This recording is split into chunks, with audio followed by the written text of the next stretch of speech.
Hello and welcome to an all-new episode of Anime Brain Freeze. We are your full power, full throttle hosts. I am John. And I'm CC, and when there's just too much cool anime to watch, we've got you covered.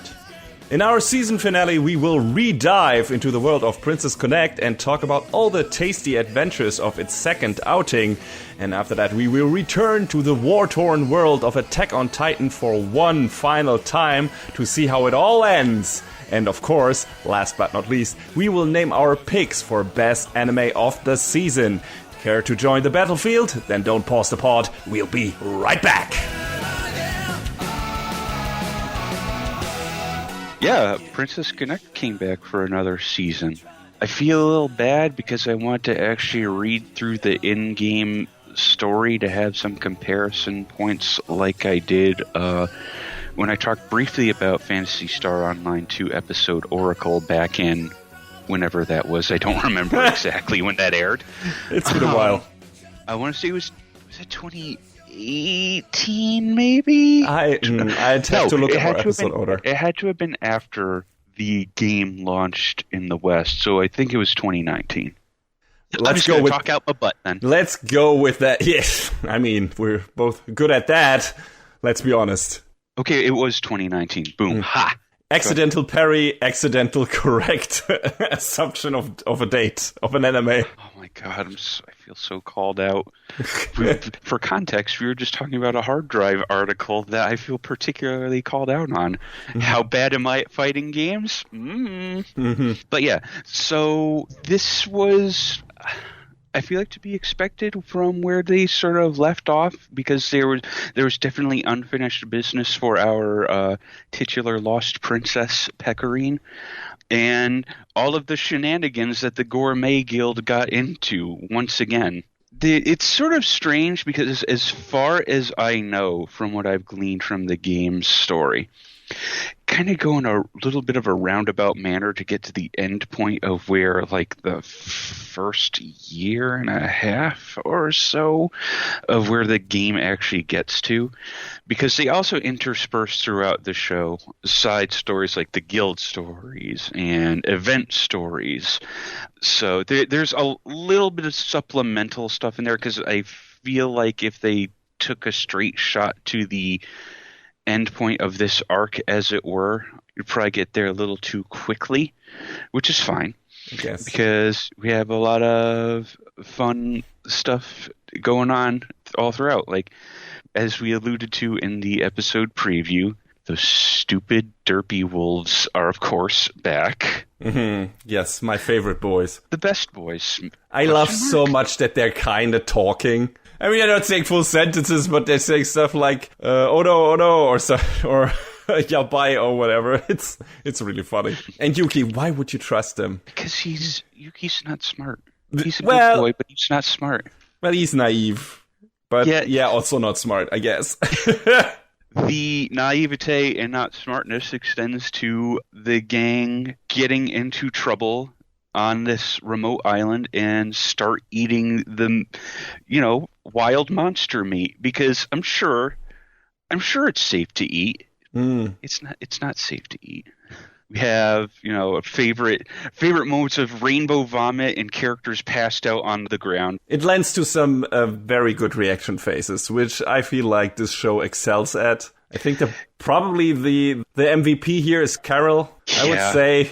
I mean, Kokoro's ex-mouth face, her meep face, whenever something happens that she did not expect, especially mostly to Yuki, is also great. But I feel like in terms of variety and, spice, it's probably Carol. Oh, yeah, without a doubt. That's definitely where a lot of, I feel like, Kanasaki was calling on his experience working on Konosuba as well. But just give her the goofiest face you can, because the artwork in the game doesn't really lend itself to those sorts of expressions, like the character art. There's not as much of that in the in-game cutscenes as well.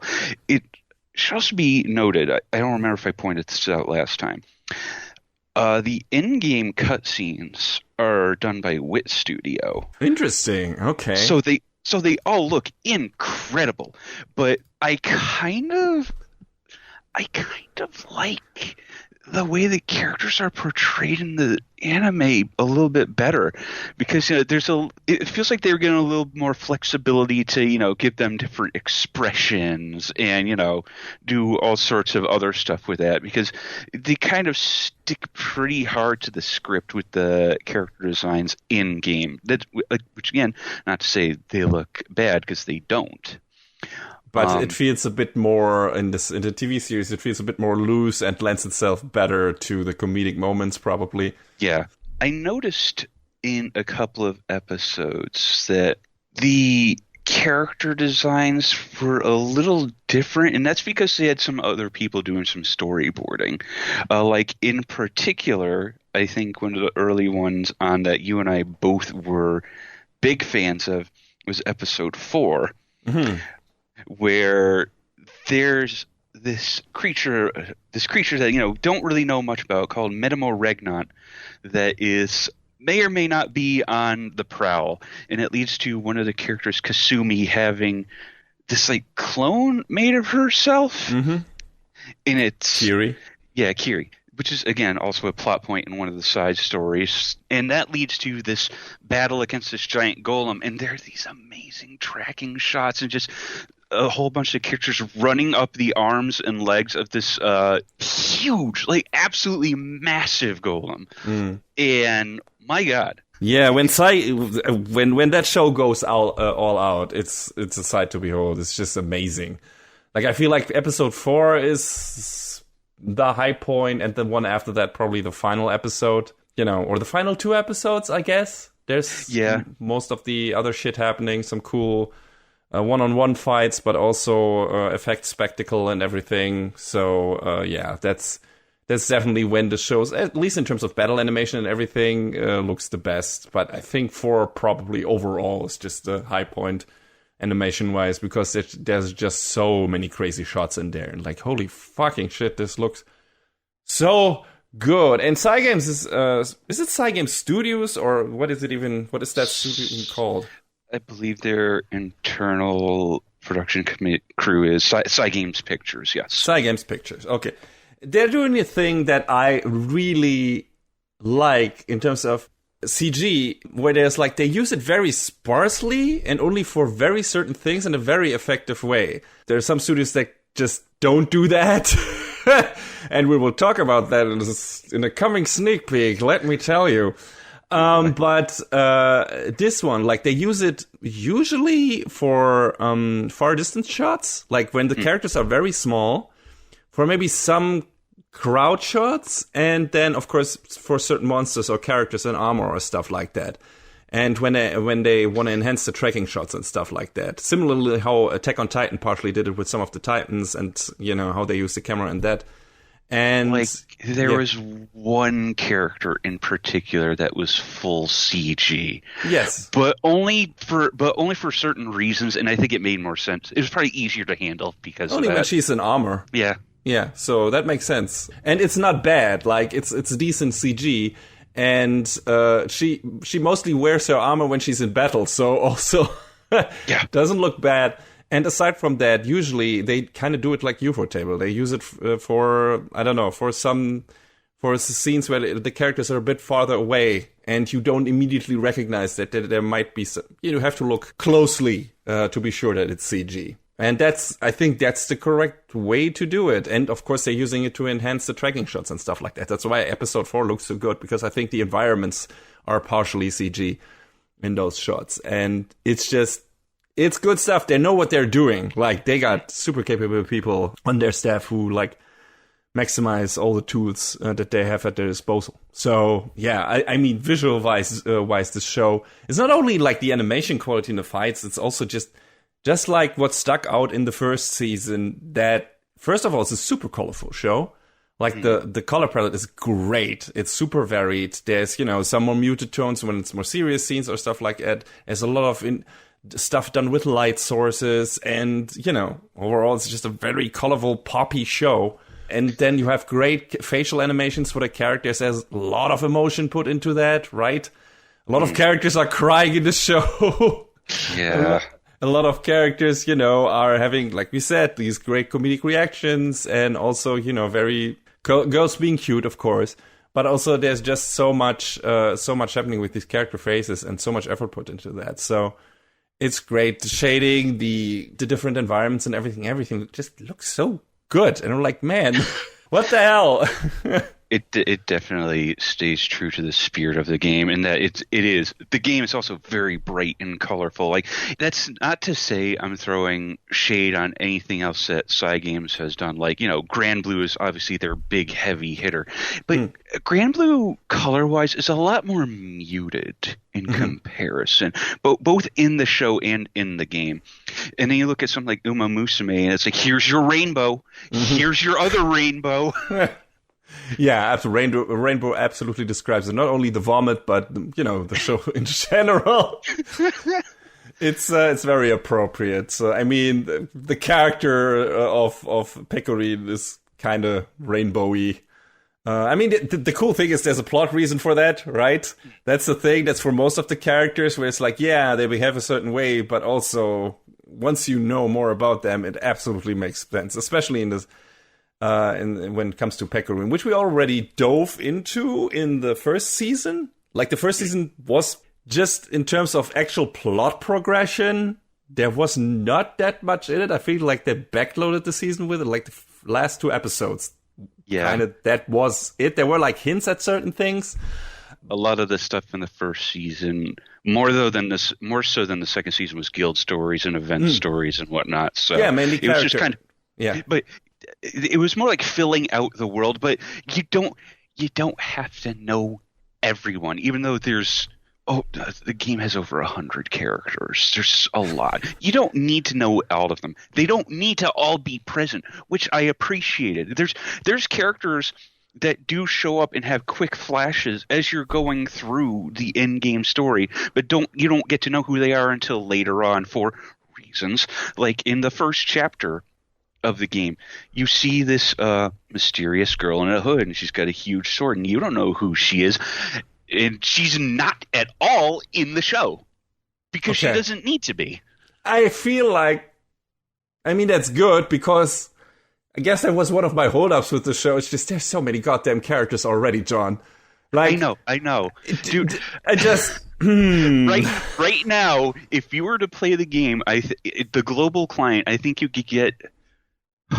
Well, including the limiteds that I'm missing, I think there's maybe 86 or 87 characters, which includes like seasonal and event variants. So the thing is, and I could call you out here because you were complaining about My Hero Academia putting the spotlight on too many characters, too many unimportant characters. And, I would say... Yes, okay, you can call me a hypocrite. Princess Connect, like, it introduces, especially in the first season, it introduces a lot of characters, and some more in season 2.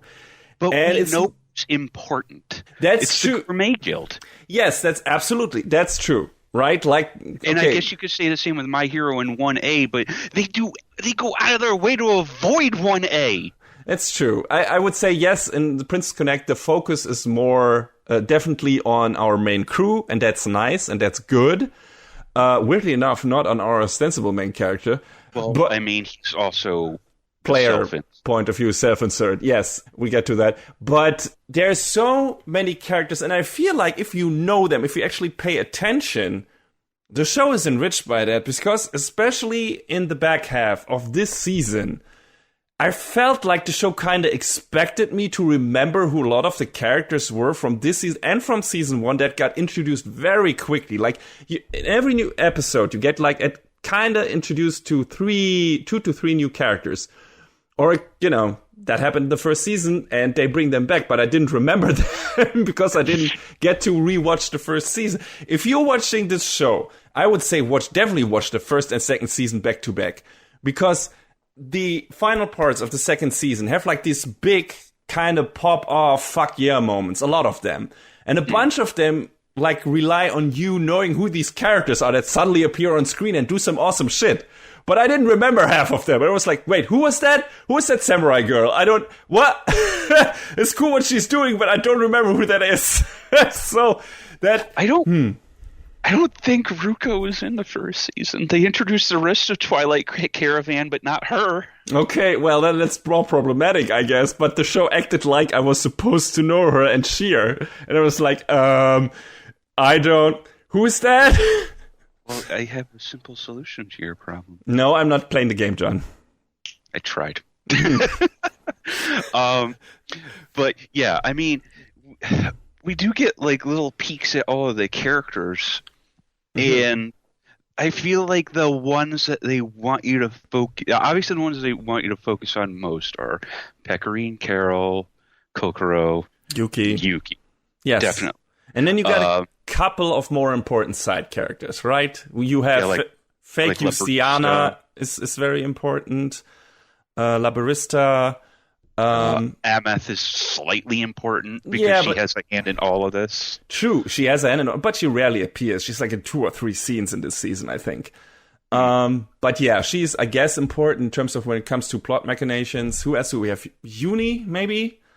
Yeah, Uni and her research. Yeah, she figures stuff out. It's, also, her one-off episode is pretty fun. Like, there's a couple of episodes where these characters are introduced that are definitely better than others. I think last season I had a hold-up with the episode with the 3 children and the giant cockatiel or what it was that I had an issue with. Though that comes back in an amazing way this season in one scene. I guess that it was worth it.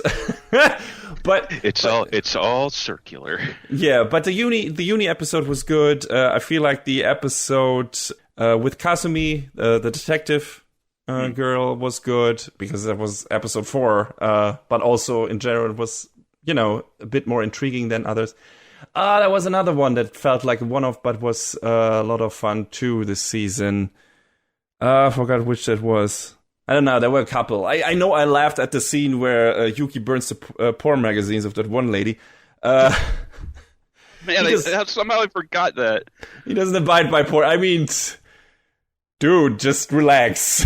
Let people have their vices. Come on. Fucking milquetoast. Anyway, was a fun episode. But yeah, aside from those, and Christina, to an extent, the guys from Nightmare. Christina is she's wild. She's crazy. She's OP as fuck. Like absolute defense and absolute offense. What the hell? Yeah, there's a reason why she's a meta character in game for like 2 years. Yeah, I understand. Absolutely. It's like, this is cheating. You were cheating. You entered the Konami code. That's not right. What's that? You get complete invulnerability? What's that? Your special attack is an automatic critical hit? We translated that to this show perfectly. Yes, they did. Incredible and unfair. But yeah, aside from these characters, the main focus is definitely on our gourmet guild and how they, how they act with each other and what they do and, how they become a tighter and tighter group of friends. I think the most important ones, funnily enough, not Yuki. I mean, the series kind of is built around the mystery of who he is and, the stuff he doesn't remember, what happened to him in the past and stuff like that, because he's kind of responsible for the redive, I guess, and, things resetting and relooping, which we got a hint at in the first season, but it gets made clear in this season pretty quickly that is what is happening. And who is responsible for that and why that is happening. They still haven't told us really everything yet, especially not what happened in previous loops or stuff like that to a detail, but we can make assumptions. And then you have like these weird small bits that allude to something to the outside world when it comes to Yuki, like Kiri being actually a cat from his real life memory or something. There's something to that, but it goes beyond the scope of this. Okay, so maybe we will come to that in the next seasons or something like that. Maybe. I'm not 100%. Oh, because it's maybe more of a side story, or they sort of blur it. Like it deals with the character specific stories in game, and they kind of blur it in there as being part of the main story. It's weird. So it's gonna sound overly complicated, but there's 4 different stories in the game. There's the main story. There's your individual character stories. There's your guild stories and your event stories. The event stories are kind of live off on their own. They're whatever. Everything else kind of, I'm not 100% sure how everything else fits together, but this is why I should have taken the time to read through it. I'm sorry, but maybe if we have another chance to talk about this show, I will do that thing. Yeah, but I feel like they pulled the story pretty well together, especially if there are so many different sources in the game. And I think it's kind of remarkable that they were able to kind of construct like a very cohesive narrative overall in this anime. Like, in spite of how the pieces of the plot fit together, watching the show doesn't ever feel like overwhelming or confusing. Like, you might feel overwhelmed because there are a lot of characters. Yeah, absolutely. That's one point of contention. But they're not all on screen at once, which, I feel like helps a little bit. They are in the OP. Yeah, that's different. Shut up. Hey, you were the one complaining that looking at the OP for My Hero Academia made you get a headache. So I'm just calling you out on your shit. Listen. Go away. Anyway, but yeah, aside from that, I think I think you're right. There are like a couple of few scenes where you have like almost all side characters on screen, like where they have the harvest scene, right? The rice harvest scene in one episode. And then I guess at the very end, when everyone kind of comes to together and fights the big evil, at least not all in the same scene, but everyone like is basically the same episode and has a cameo disappearing. So yeah, aside from that, everyone has like their extra episode, I guess. And yeah, that's kind of it. But yeah, like I said, it's better if you watch like both seasons back to back, because a lot of these characters get their one shot in season 1 and then they maybe don't appear until the end of season 2. Like I said, I'm not sure. I don't even know if some of these characters were in season 1. So there's that. But you probably can avoid some of the confusion if you watch them back to back and don't take a giant break like I did. I mean, some came back, but not all of them. I feel like that helped a bit too. And then some of the characters that come back are also taking up a lot more screen time because they're important, like La Barista, Queen Labyrinth, and because she is like one of the kind of people who behind the scenes who makes the gears turn. Her scenes with Yuki are pretty important to the main plot, I guess, because it turns out he's our Princess Knight and everything. And that's more. I feel like the overall plot itself kind of is moved along pretty well in the season, and there was more happening than I expected, considering how the first season went about things. Like you said, there were more character side event stories, whatever, in the first season, and this felt more like, no, actually, we're going to get into the plot yet. We're going to reveal now. We're going to reveal what happened to Yuki before, kind of, a bit at least, or enough. We're going to reveal who our kind of final boss is and what their goal is. I mean, we kind of could have guessed that from the beginning, but not necessarily where they're coming from and what they were trying to do. And there are some wrinkles to that also in the season that we didn't know about before. And then the show kind of also brings the character story of Pecorine and Carol to a close, which I think is the main focus of these 2 seasons. They are definitely the main characters. Yes, absolutely. Like, I expected, it's like, okay, Yuki's a self-insert character, he barely talks, so I wonder what they will do to make him the main character. Spoiler, they didn't. Like, he is kind of there to somehow move the plot along and be the guy who pulls everyone together in a way, but the main characters of this show are definitely Pecorine and... Definitely Pecorine, and on the side of that, Carol, because like they have this sister relationship going on. Like Carol being the big sister, I guess, and Pecorine the little one, but also that turning around when things get serious. So that's kind of how they go about it. Yeah, they definitely definitely play off of each other and rely on each other in different ways in different situations.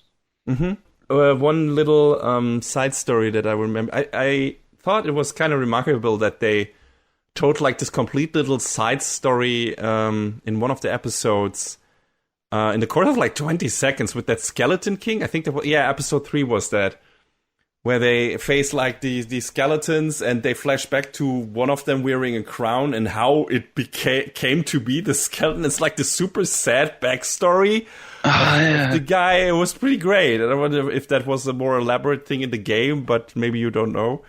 That I'm not 100% sure of, but that stuck with me. It was like a flashback of 20 seconds and it was done so well. I understood that monster story completely, and I was enamored with it, and it was like, wow, that was pretty well done. So that was one of the things that just stuck out to me, and I liked it. I feel like even though there's a lot of side character stuff, it doesn't feel unsubstantial. Like we had the story of Suzuna and Misaki, I think, almost failing out of school and up to Kokoro to help them out, and they only barely get by anyway. Oh no. There's the story of Weissflugel, Landesol branch with Monica and Ninon and all of them, and releasing a giant slime monster. A friend of ours likes to refer to Ninon as just the weeb, because she is. Absolutely. Yes. Makes sense. With the super fake Japanese accent. Yeah. Anyone listening who's watched anime for a minute will know. A lot of the girls dare to be weird in this show. Like, oh yeah, complete fucking nerds. Oh yes, and I mean that's the entirety of Twilight Caravan, with the exception of Ruka. She's the most. We have these 4 girls who are absolutely insane, and then Ruka's just like, I just like fishing. Because we have the big fight with all of them underneath where the actual final battle is going on, and it's a humdinger, dude. But this show, I am definitely biased because, this is the gacha game I have let myself latch onto after Kingdom Hearts UX. So, and I've got a lot of enjoyment out of this. So seeing the characters and all these stories, get the justice they deserve in this form is great. I love it. I really don't feel like the adaptation of Grand Blue got what it deserved, man. So it also switched studios between seasons, right? Yeah, but that shouldn't make a difference, I don't think. Well, it depends who's responsible. If it's a different adaptive writer, if it's a different director and stuff like that, stuff can fall by the wayside. Yeah, I guess. But I don't know much about Uma Musume other than it exists and is very colorful. So I really enjoyed this a lot. I don't know about you. I'm looking forward to if they keep going, so that way we can meet the new member of the Gourmet Guild. Oh, I wasn't aware that they would get one. And the game's second intro theme, which is also really, really good. I mean, so, there's a lot of good stuff to look forward to if they keep going with the anime. Speaking of music, I think the soundtrack in this season, again, stellar. Like, I loved it. Like, there's so many cool, quiet themes, but also cool battle hymns and stuff like that. Like I said, there are a lot of scenes in the show where you feel like you should raise your fist and be like, yeah! So, it's really cool. Like, you get the main theme, composed by Kohei Tanaka, which is super good. And then you have, the rest of the Cygames team backing them up. And I can't remember the game's composer off the top of my head, but it's done a lot of the in-game battle themes as well. They're also really great. Watch this show if you really want like an incredible animation showpiece. It doesn't matter, I guess, if you play the game or not. I think it will enhance your enjoyment of it, but I don't feel like it's strictly necessary. No, I mean, probably you might get more out of it. Probably, at least some of the characters might be more in your head when you watch the show. But aside from that, I didn't feel lost. Like they do this you have the mystery set up, right? With Yuki, and you're like, okay, what is going on here? This is a virtual world, right? Or is this a virtual world? What is happening? What doesn't remember stuff? Who's the bad guy? What do they want? Two other people who apparently know more than the others. They have make slight hints at like this mystery box setup before, aside from having all the fluffy one-off character stories and guild stories and everything.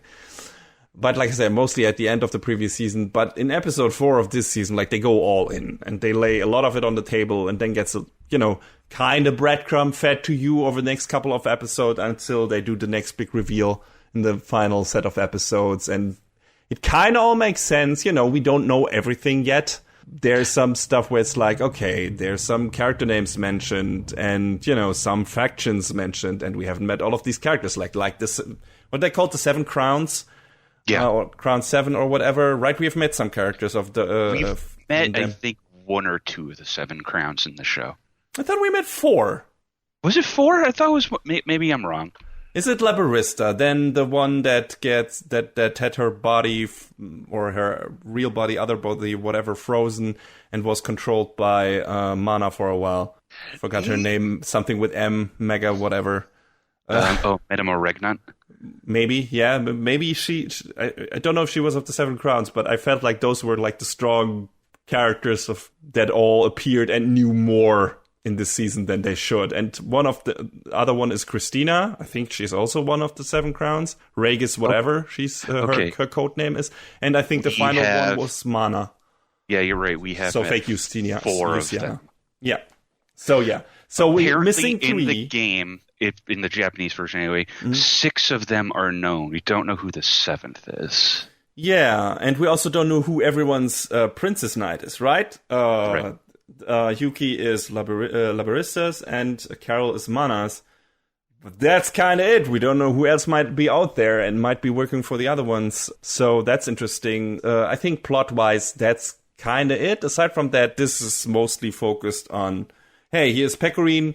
She's the princess who lost her kingdom and she's trying to get it back. And that's kind of what they do in the second season. And she does that, and it's a great scene. It's amazing. It's a really strong emotional scene when she's able to do it, and when she's able to hug her parents in the final episode, who finally remember her again. And it's really great. And, interspliced with that or linked to that is the story of Carol, who has her duty, she thinks, she does. She is Mana's Princess Knight, so she has the duty to her king, but she is kind of pulled away from that through her interactions with the Gourmet Guild, which she was supposed to be just a spy, but of course that doesn't work like that. She makes friends with all these characters, and she becomes closer to them, especially to Pecorine. And she feels like she's betraying her boss, I guess, kind of mother figure. And that puts her kind of like her in conflict with herself, with her emotions. And it's kind of that this season is also about her resolving that and relying on her friends to get her out of this mess. And also then helping them in turn. So that's a potent story. It's well told. I don't feel like it rushes anything. And everything aside from that is, I guess, seasoning. If you want to stay with the food theme, you don't need all the other characters. You don't need to pay that much attention. You will get more out of it, like I said, because there's like a bunch of scenes in the end where all they have cameos and do like amazing things. And it's nice if you remember those characters, but the main focus is on the Gourmet Guild and especially Pecorine and Carol. And I like the focus on that because those two also get enough scenes between the two of them that you feel for their relationship.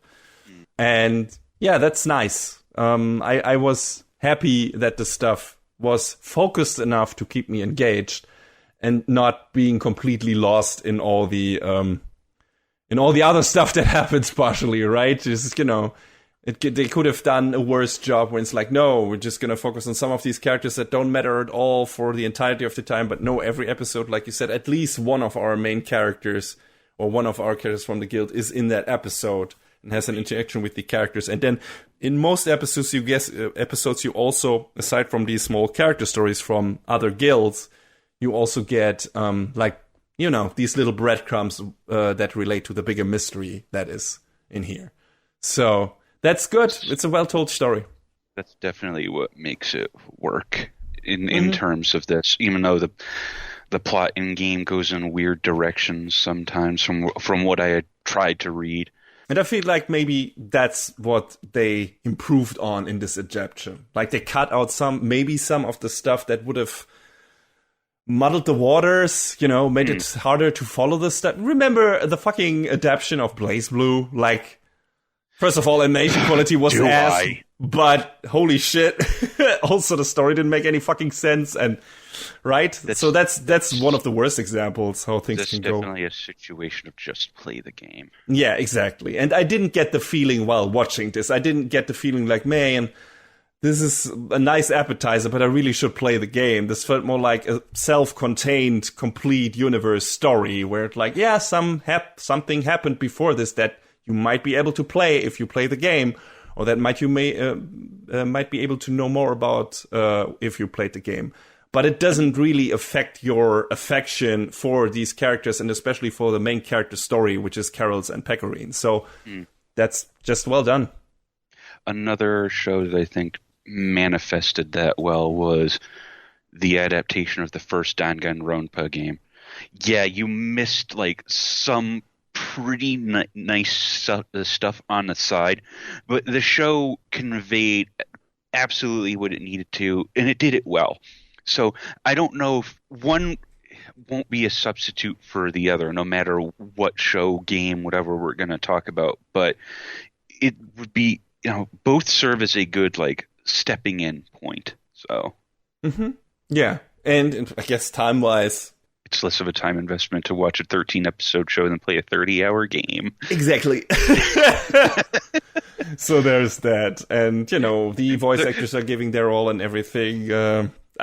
Did you also get the feeling that Christina's voice actress was trying to channel Norio Wakamoto like hard?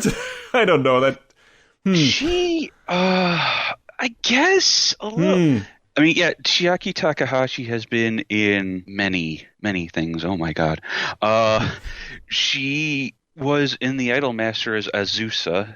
And hey, let's go back to Blaze Blue for a minute, shall we? She was like Chi Fei Ling. Yeah, that makes sense. I would have assumed if any of the characters, she would have been that. Yeah, yes. A lot of the same energy, kinda. Yeah, I guess. Yeah, she's fun. Like, every scene she's in, she's enjoying, like, hamming it up and everything. So, and like I said, she's oozing Wakamoto. Definitely a battle crazy. Her and Eriko. Yeah. Was Eriko in the first season? Yes, she was. See, I didn't remember her. She was trying to experiment on Yuki when they went to take Carol to get treated at at their clinic. Now that you mention this, yes. And then Carol came back feeling, quote, 30% better. That's something, I guess. Wow, Speaking Carol, of you really do look 30% better. I'm going to sleep. Oh, okay. Talking about game-ish stuff, I feel like it's interesting. Also, I mean, they did something different with the time loop stuff than other gamified things did. I feel like what comes to mind is ReZero, where you also have a character that gets to start things over. But I feel like Subaru from ReZero is going like more of a roguelite route because he gets to keep his memories. And Yuki gets to go the true roguelike experience because he has to fucking start over and, get all these experience points again. But we sort of see the past memories starting to bleed through. I think Ameth even says to him in so many words, I can't let you see that memory yet. And it's because it is still there. But that's the thing, though. Do they ever give an actual plot reason why she can't reveal all his memory at once? Would they kill his brain? Or did they say something along those lines? Because I get it from a storytelling perspective, right? You don't want to reveal all your secrets immediately. That makes sense. But I felt like they didn't really give an explanation why she couldn't do that to him, from a in-universe perspective. So maybe I missed something, but it was like, no, I can't show you that yet. I'm like, why? Shut up, that's why. Yeah, so like I said, maybe I missed something, but that was just a bit weird to me. But aside from that, like I think the most important stuff in this show The plot is nice in terms of how it's structured, and there's some cool stuff. There's like, in the middle, when some big reveal happens, there's like a cool battle between La Barista and Mana in like this weird fucking virtual space that is really also, animation going all out. But aside from, the plot pieces and everything coming together at the end, at least up to a certain point, I feel like the emotional moments are the most important thing about this show. All the stuff between the different, the crew members, the guild members, the gourmet guild members. And, there are a lot of standout scenes when it comes to that, especially between Pecorin and Carol.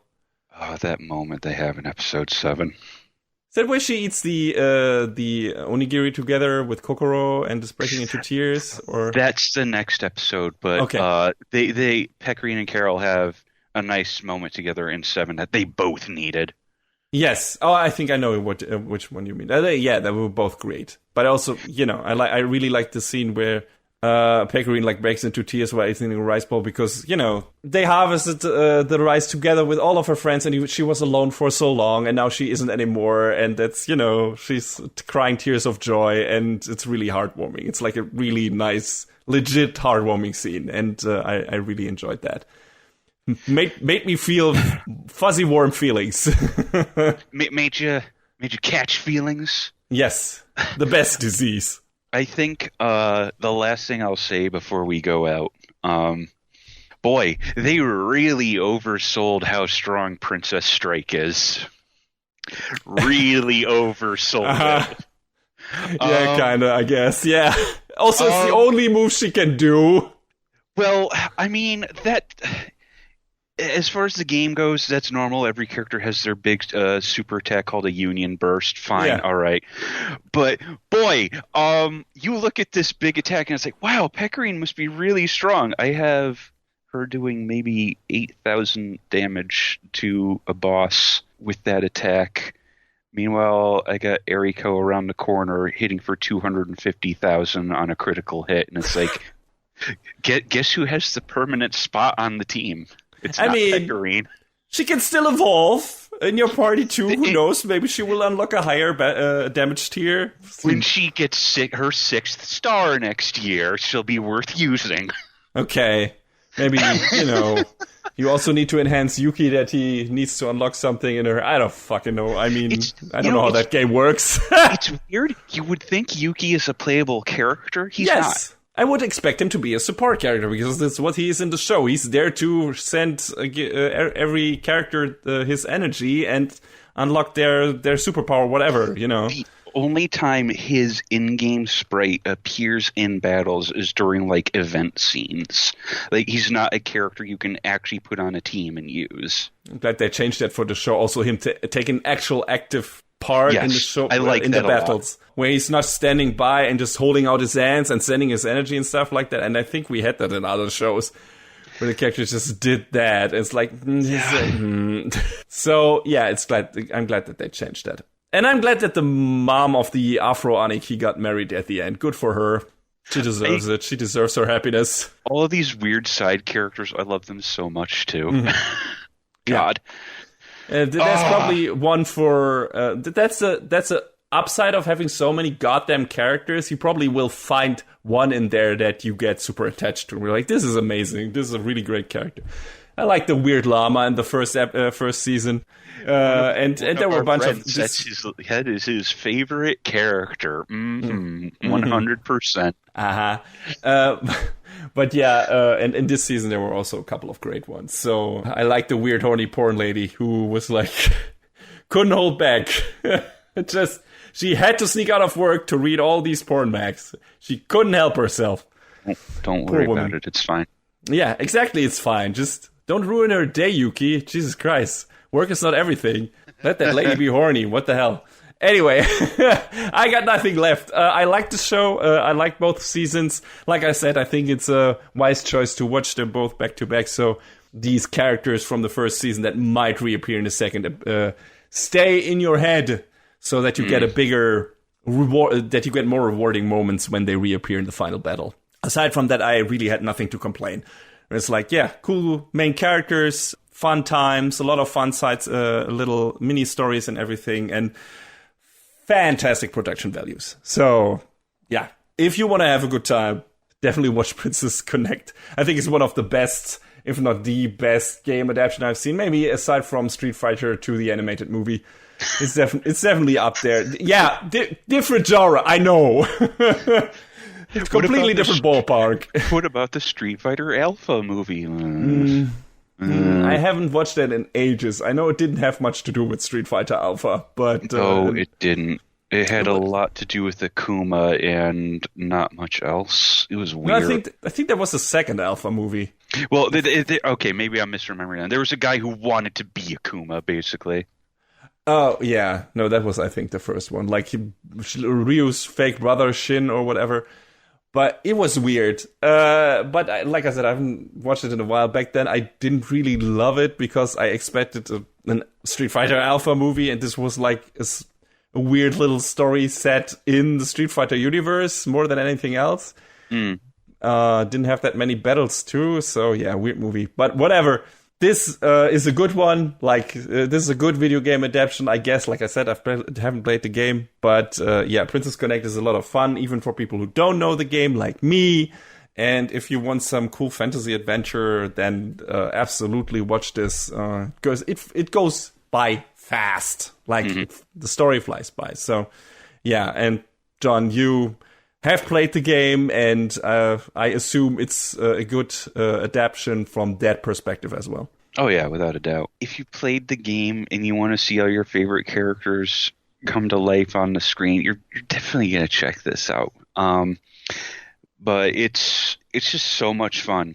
And we've covered everything that's great about this show already, so I don't want to sound like I'm just parroting things over and over. But even if you don't know anything about the game, you can at least look up some clips and see how fantastic this show looks. And it's from top to bottom, too. I don't think there's a stinker anywhere in there. Check it out if you're so inclined. And it's just like a really breezy, fun watch. And yeah.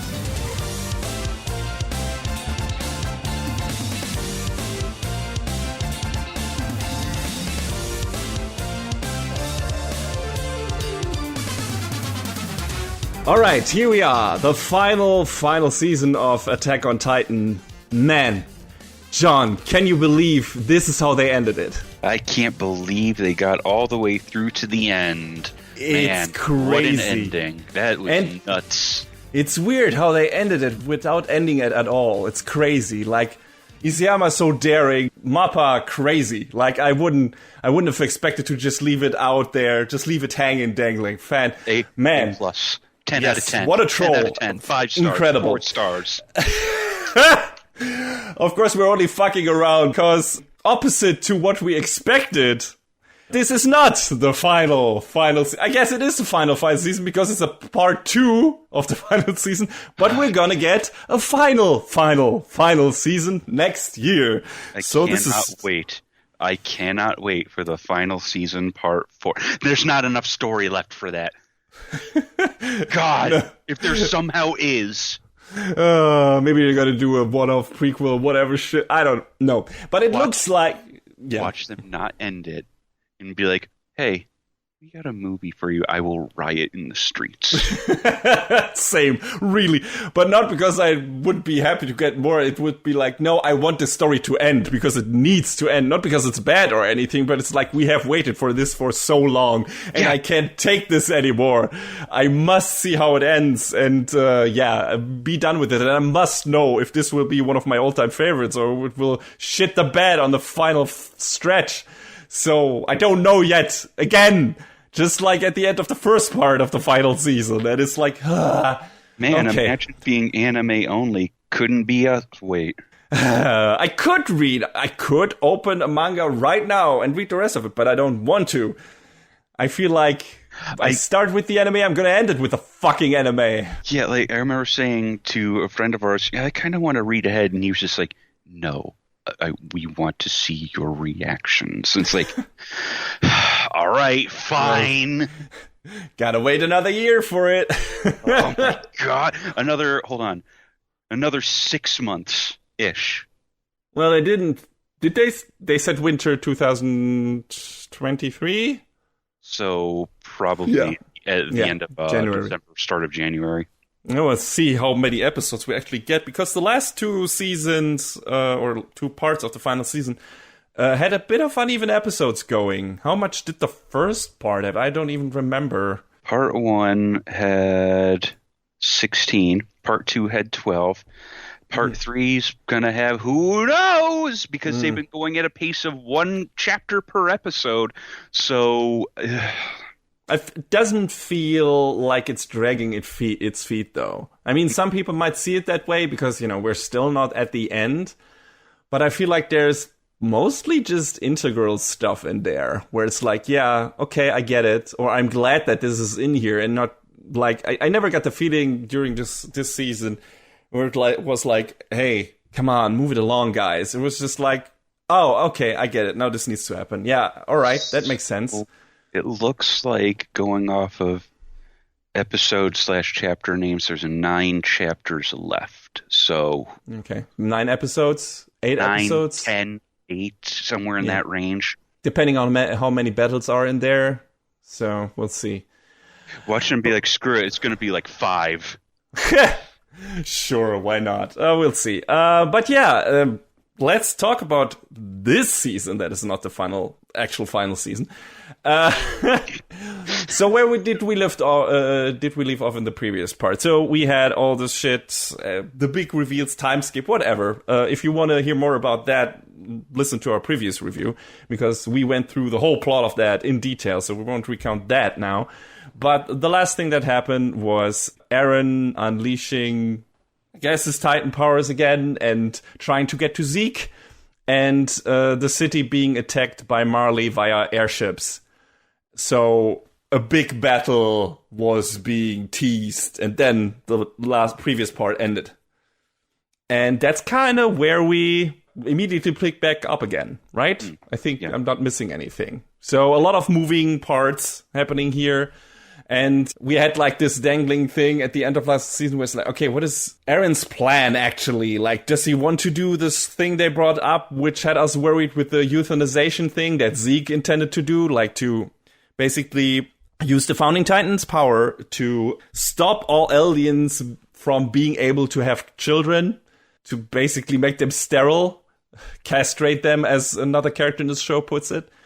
And then, just let them die out so that the world is safe from Titans.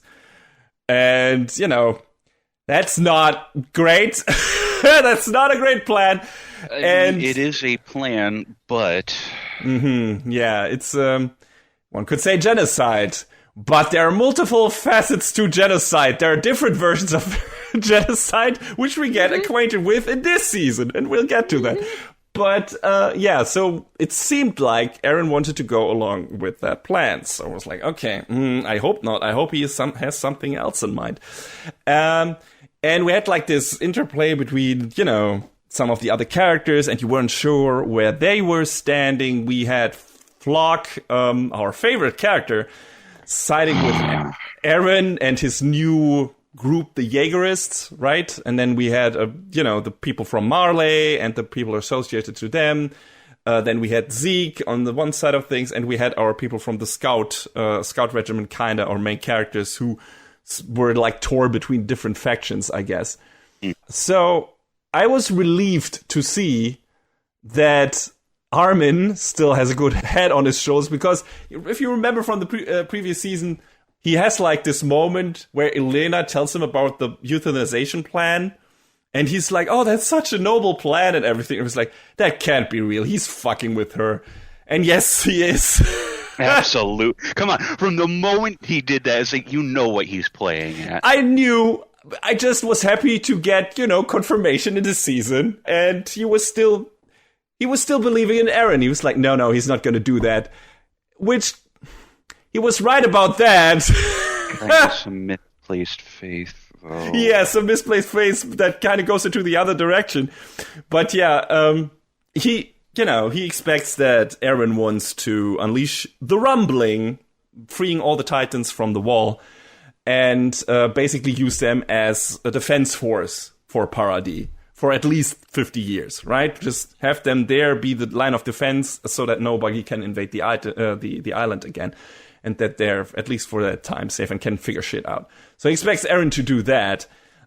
That is what I thought as well. I was like, I don't think Eren will go along with Zeke's plan.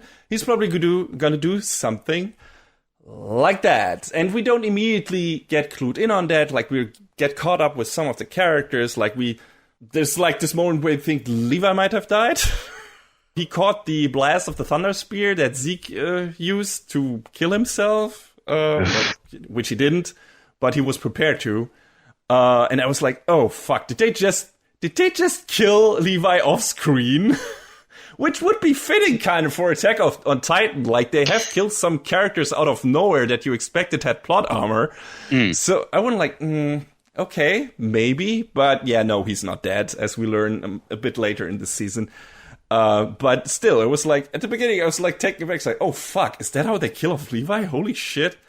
That is daring, even more so than Sasha. But no, Isayama didn't go that far. We also, of course, were introduced to some of new characters in the previous season. The least favorite probably being Gabi, who was like the proto-Eren of the Marleyan Titan group, I guess. You know, indoctrinated into the military machinery and everything, and, you know, believing that all the people on Paradis are the devils and shit like that. And that, in this season, finally gets, like, the turnaround. Like, everything she has seen on Paradis up to this point, and the words of Sasha's semi-adopted sister Kaya finally have taken enough root in Gabi's brain to have an effect on her way of thinking now when the battle starts in the city. Like, she finally breaks down and realizes that the Paradis aliens are just people. She also stops Cold from killing Nile, I think. So that was cool. I was glad that also finally happened, because I was expecting that to happen. I was like, I don't think Gabi will stay like that the entire time. Like, at some point she has to give. At some point she has to break and realize, unless they want to keep her like this very much diehard, non-thinking previous version of Eren character, right? I mean, that would be a choice. Yes, it would have been a choice, and would have been interesting to see them contrasting each other. And I would have expected then to have like this final confrontation between them, and we might still get that in a way. But no, she has a turnaround. Like, she is like, no, fuck, what have I been doing? Right? These are all people, and they're dying before my eyes, and I'm at fault for that. And I killed Sasha, and she was just, you know, another person and stuff like that. And that is getting to her. All this stuff is finally getting to her. She sees a perspective she was never able to see before, because she was so heavily she was just strung along by all the stuff that, you know, happened to her as a soldier and as a Titan candidate. So I was really glad to see that she's not like this one-faceted character that was supposed to show us like what Eren was doing just from a different perspective, from a less sympathetic character. Falco basically proposing to Gabi, I think, in that one scene. That was also pretty cute. And, you know, Colt hugging him and everything, and it was really nice. But, you know, that's when, during all of this, the assault of the city happens, and Reiner, I think, is fighting Eren and shit like that. Big CG Titan battles, which looks a lot better in this season. It got a huge upgrade over the past season. I think I mentioned that in the sneak peek. Yeah. But the CG Titans actually look a lot better. I think you agree, John. Yeah, without that, they definitely put more budget into the CG this time. They put more budget into it, period. Yes, it's an overall much better looking season than the previous one. Maybe because Mappa had more time on their hand, and I hope the final season will look just as good because of that. Because again, another year break between that. So maybe they're taking their time, or they are able to take their time between all the other projects they got, and it would be really great if they put just as much effort in the final part of this final season as they did in this one. Because production-wise, it was a huge upgrade. It feels like they had to, you know, figure something out in the first part. In the second part, they found their footing. So, big battle happens, and then Zeke unleashes, does his scream, and if you remember from the first season, everyone got accidentally fed by drink some of his spinal fluid. Ugh. I can't get over that, dude. Yeah, it's gross. And that's why he's able to basically, with his scream, transform everyone into Titans in the city. Really everyone of the alien people. And that happens to Falco. And I think it immediately kills Colt, like burns him to half of his body. Because, when you transform into a Titan, like this hot steam is released from your body. And if you're a colossal Titan, it's basically like a fucking nuclear explosion. But, normal Titans just burn you kind of if you're too close to them and they transform. So I think that's what happens to Colt. After getting a couple of good feels, like the show daring to give us some good feels with the scene between Gabi and Colt and Falco, and then them good feels don't last long.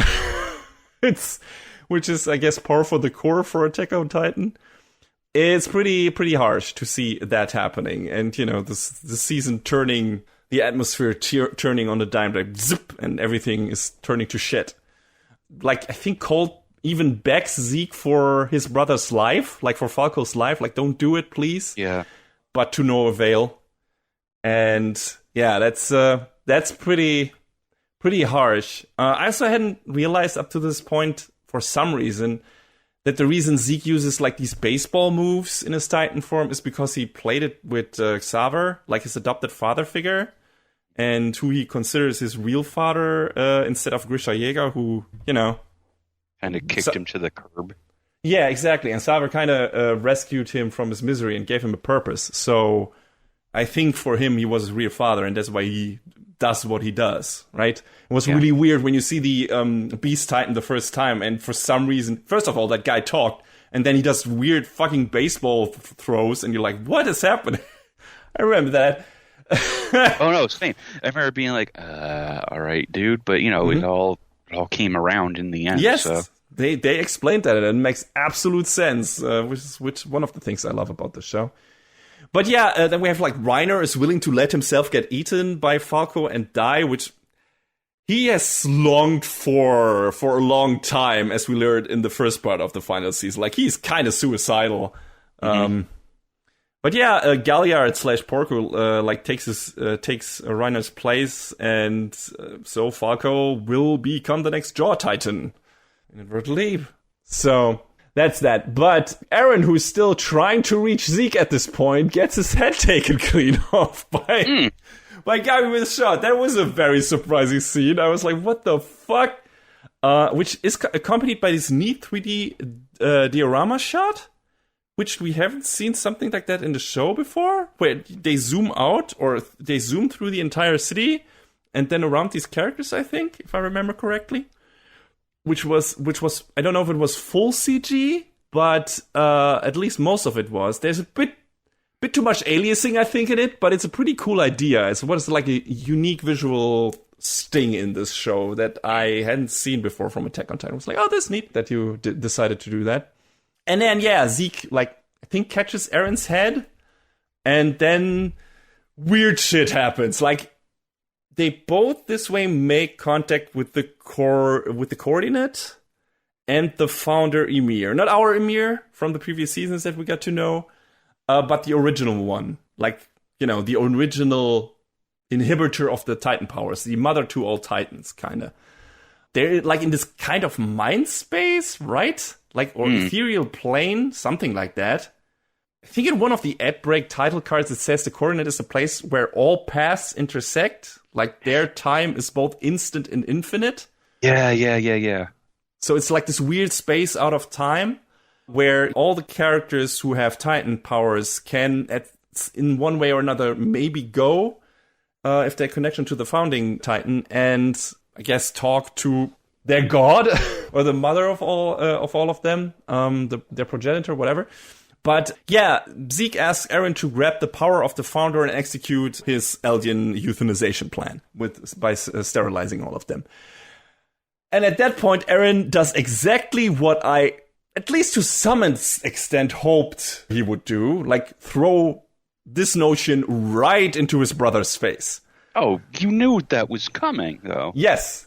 But yeah, the way they executed this was still nice. I was really happy. I was like, yeah, he's not going to go through with this. But the way he goes about it, it was a nice fuck yeah moment. And, he repeats his words, which then, considering what he decides to do after that, it's a bad aftertaste. But he repeats his why, because I was born into this world thing, which has come up several times, in his conversation with Reiner in the basement and, in the beginning of Attack on Titan and everything. So kind of his theme. But yeah, he uses it to throw the notion of eradicating all aliens from the face of the Earth into Zeke's face, which I really liked. But sadly, Zeke anticipated this and ostensibly takes Eren's power. And we do a visit down memory lane, where Zeke wants to convince Eren of his point of view, what their father, that their father brainwashed them both with his, I guess, nationalist ambition of restoring the alien race to its former power. And as much as Grisha Jäger was a misguided, ruthless person that did a lot of bad things, this is not the core to Zeke's whole drive, I think. He's trying to sell that to Eren hard.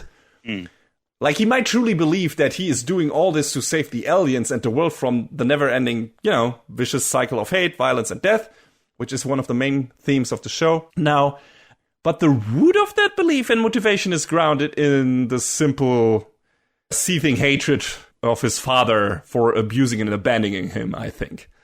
Would you agree, John? Oh, without a doubt, yeah. He has nothing but hatred for Grisha. And Eren gets what he's trying to do with this and quickly tries to pretend that he sees things Zeke's way now. But Zeke also wants to take his time, so it feels like that works, I guess. And then they go farther, and Zeke at some point realizes that Grisha didn't manipulate Eren. In fact, he couldn't bring himself to enact, his original plan to kill the king, King Fritz, when he found him in the walls, much earlier than we thought, actually. We only saw, until now, have seen flashbacks to what Grisha apparently did, and how he took the power from the king of the power of the founding titan from him and everything. But there's more to that, as we learn now. He was full of doubt and regret and everything. And what Eren says here is interesting and important. Like, he says, and that will, considering what he decides to do later, that is, like I said, very important. He was never like his father or his brother. He always had his own beliefs and acted accordingly. And then, in a horrifying revelation, we finally get filled in on what that actually means. And things get funky. Like, really funky. Okay, so I'll try to make sense of this for people who, for some reason, still haven't watched the show, but are listening along to the reviews. So, why would you do that? So, you're not wrong. Since the coordinate connects past and future for people of the royal alien bloodline, which Zeke is part of, Eren manages to influence his father's action from the future. Because at a stunning plot twist, we learn that Grisha actually hesitated to kill the king, back when the king was still inhabiting Frida, and he didn't want to kill her and her family. But Eren, like a corrupting Mephistophelian force from the future, whispers into Grisha's ear and reminds him of all the things he has lost and the reason why Grisha came up with his plan in the first place. And the build-up to that scene is just great, because we see Grisha trying to reason with the king, right? Like saying, how is aliens dying within the walls without knowing the reason why? Because, you stole their memories. How is that a justifiable atonement for what our ancestors did? And the king replies, that's right. Nothing can atone for what our ancestors did, but at least this way, not more people outside these walls have to die. And it's so good because both points of view make total sense. Grisha, who his whole life has only ever seen his friends and loved ones being abused, killed, and ground into dust under Malayan rule. And on the other hand, the king, who, due to the inherited memories, still remembers all the unspeakable horrors the 2,000-year war of the aliens brought on all other people in this world. Like, he can't take any chance of that ever happening again, so this is his solution. Like, my own people need to suffer for this tragedy to never happen again. And these two viewpoints get mirrored in Zeke and Eren. Zeke even says, I think verbatim, well, me and that woman, meaning Frida or the king, are seeing eye to eye. Because as his euthanization plan shows, he has kind of similar beliefs. He's only willing to go one step further. Though, again, the roots stemming from something else, as I've said earlier, right? From his hatred for his father. Right. And then in this moment, we see Eren just boiling, red-hot fury in his eyes, like in the face of the king's words. He doesn't say it, but sometimes looks speak louder than words, and his look says, "How dare you stand idly by while my family is killed, my friends, my people?" Aaron definitely does not subscribe to the king's pacifist ideas, like, not at all. You see it on his face. I mean, it was evident, John, right? Aaron is clearly out for blood, which we knew, but... Yes, but not to what extent. So Aaron saw his future through his dad's memories 4 years ago and knew that what he had to do. And he needed Zeke to let him walk into his father's past mind and manipulate him into killing the king. Because without the founding Titan's power, without the royal bloodline and everything, he couldn't do that. It kind of works, but it also is the old chicken and egg time paradox thing. You know, Aaron is kind of a self-fulfilling prophecy. Like, don't worry about it, it's fine. Yeah, the Ouroboros bites its own tail, but it shouldn't have been able to since no one initially told it that the tail was there, that it had a tail. But this is just how these stories work, I guess. You can call it hogwash or destiny, but the way the Attack Titan's powers and the coordinate work, all things can happen at the same time and eternally. Like, it's a mindfuck if you try to think it through and make sense of it all. So it's probably better if you just accept it. Like John said, don't worry about it. Just take it for granted. It's weird fucking Titan magic, so it works. But yeah, that is kind of what happened. And this is kind of the origin of all this shit, in a way. It's a nice retcon. I'll give you Sayama that. I wouldn't have thought of that. Not at all. It's a giant swerve. Yeah, I don't know, John. How else would you tie things together? Oh, just make it so that everything is happening all at once, all the time. Shut up. It's fine. Did it pull you out of the show, John, or were you like, oh, okay, like, I guess that works? I kind of looked at it, and I just sort of tilted my head to one side, and I just was like, yeah, okay. All right. It's fine. like, listen, is it dumb? Yeah. But does it work within the confines of this story? Sure. I feel like if it was done like any other story like this, it would have felt really trite. But considering up to this point we didn't really know the coordinate or the power of it, for them to be like, yeah, this is what it do. Okay, fine. I'm willing to take that and accept it. And I mean, they said the coordinate being like the central point in time span. They said that already in season 3 or something like that. They hinted at shit like that. Like, it was there. We didn't really know what that meant yet. And maybe Isayama didn't know at that point. Probably not. But, yeah. But the way he pulled it off and the way it's integrated and the way it's revealed. The reveal is very strong, right? Because it's a very well done presentation. MAPPA animates the fuck out of it and everything. And it's really well done, and you really understand where our characters come from in that regard. And you have these nice parallels between Grisha and Aaron and the King and Zeke, right? So that's neat. It's well done. It's really well done, and feels like, hey, the past is repeating itself with a bit of help from a guy from the future. So that's how it works. But yeah, it's kind of heartbreaking in this moment to finally see Grisha hug his oldest son Zeke, like in the past, I guess, when he enters his Space's memory. Like begging him for forgiveness. We haven't really seen much of Grisha in general, but he always came across like a bit of a douche. And here it's like, man, you really feel for him, and you feel for Zeke even at this point, who also came across mostly as douche. And Zeke is breaking into tears. Like, of course, this is all he ever wanted, to be truly loved by his dad. It's like you feel for him. You're like, shit. Grisha, you should have done that sooner. Then all this crap probably wouldn't have happened. So, bit too little too late. Anyway, I guess it's a nice gesture. So, at this point, we get the origin story actually of the Titans themselves, right? Of the original Ymir. She was a slave girl that stumbled over the powers of the Titans when coming into contact with something. She subsequently was basically made into a breeding vessel by the original Eldian King Fritz. And for generations, her blood and power were passed down by the Eldians, because of the Titans' powers. However, the identity of the something which began it all remains unknown. It may have been some type of pathogenic parasite, a god who pitied the founder Ymir and gave her the power, or something else entirely. some alien, whatever. This from one of the mid-episode info cards, by the way. So yeah, it's not something where it's like, hey, the show actually tells you about it. It's like, no, it's if you miss these title cards, you sometimes miss out on some integral info or that might answer some of your questions. Yeah, I made it a point to... I hadn't really done it before, but I made it a point this time around to start pausing and reading those cards because there's important information in there. I hope they actually... I think I watched a Blu-ray before of Attack on Titan, and they didn't translate that shit there. What? It's like, guys, come on, please. You must.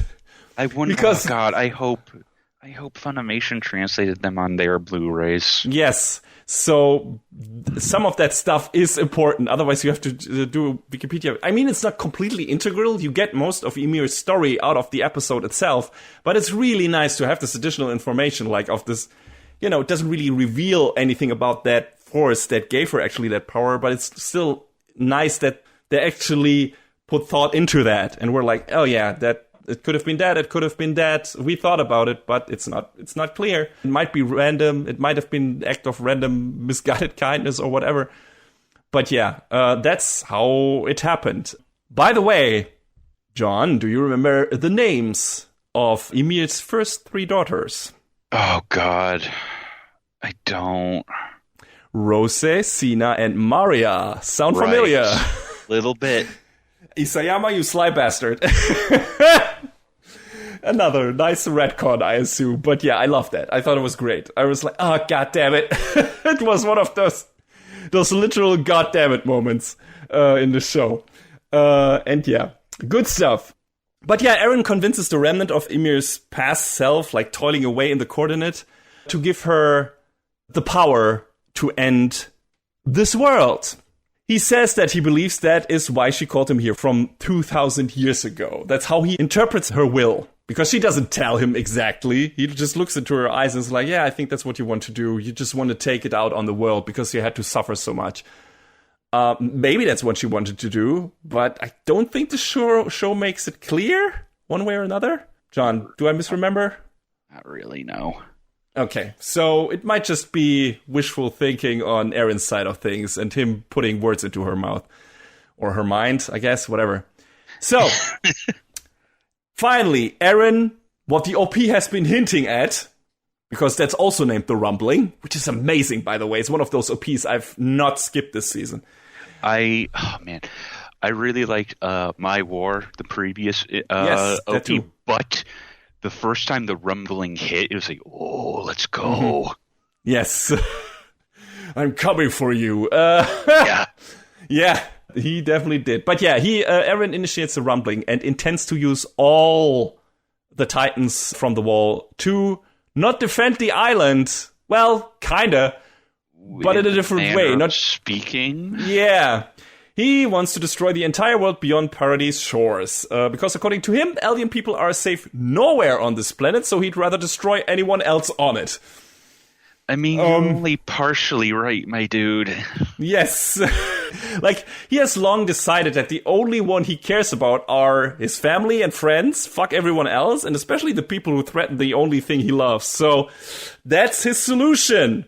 And yeah, of course, like you said, John, Eren's worldview is a bit too simple. Even ignoring the giant genocidal elephant in the room, there will always be strife, even internal one. Yeah. As some scenes with Flock later show, as Connie immediately shows, because he has the equally selfish desire to abduct Falco and sacrifice him to turn his mom back into human again. That proves kind of that. Yeah. I guess Eren decided to ignore this. It's all relatable and understandable to a point, but I wouldn't say the show paints it as something good that Eren does here, especially not in the later episodes. I mean, the show doesn't really paint anyone's personal motives as being good. It goes out of its way to be like, yeah, hey, maybe you also take a long, hard look at yourself in a mirror before you actually do what you want to do. Yes, it has not made a final statement on what the actual solution to all of this mess is, right? It's like here we have these characters who have ideas, but all these ideas are garbage. So, I mean...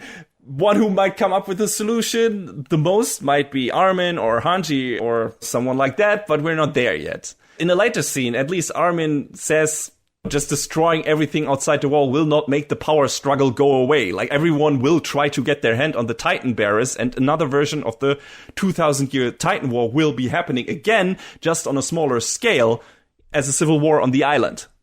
And I think Historia tells that to Eren at some point as well. I don't even know what his response to that is, but maybe he just doesn't care.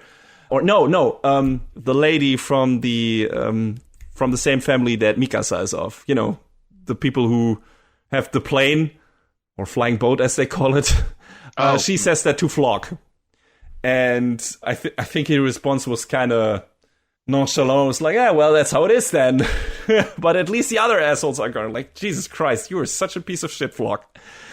But yeah, or he said something like, I like the spot at the top, or something like, something really fucked up. Cannot wait for Floke to get his comeuppance. It's question. Gotta happen. It's gotta happen. I mean, it looks like he has. No. He gets shot and falls into the fucking sea. I want to confirm that he's dead. He might be he might have been able to be a stowaway on the ship, right? That might be happening. Who knows? Yeah. We didn't see him get shot in the head, so we don't know that for certain. That's why I want confirmation. You got to confirm your kills, people. Yeah. Otherwise, you can't be sure. Not in this show. Not in any show. Yeah, I guess. Yeah, but in an ironic twist, on a more positive side of things, you know, Titans are still running rampant in the city. Everyone is fleeing, also, you know, the Browse family and everything. And Kaya gets saved by the girl who killed her adopted sister, Sasha. She's saved by Gabi. Oh, the irony. In turn, everyone protects Gabi, which is nice. Like, we're getting somewhere, people. Like, there's an understanding. So that was a nice thing where it's like, oh, good. And then I think the next couple of minutes or scenes is like all the scout regiment getting rid of the remaining normal Titans in the city, clearing them out. Commander Pix is among them, which was kind of harsh to see him in Titan form and then being, I think, annihilated by Armin. Yeah. But the Sawano soundtrack hits. When the Sawano soundtrack hits, it fucking hits, and it does in this scene. This reminded me again why he is my favorite anime composer. Like this season, man, it just goes all out again. It's fucking great. But yeah, also interesting. When he unleashed the rumbling, Eren apparently removed all hardening, not just the wall titans. So Annie is finally back. I had almost forgotten about her. Big shame, though? Yeah. I mean, we knew that Armin talked to her and Hitch talked to her occasionally, taking turns as guard duty or whatever. But I didn't expect him to bring them back. But yeah, I guess she was kind of a Chekhov's gun to an extent. So yeah, now she's back. And for a while, we don't know what her motives are.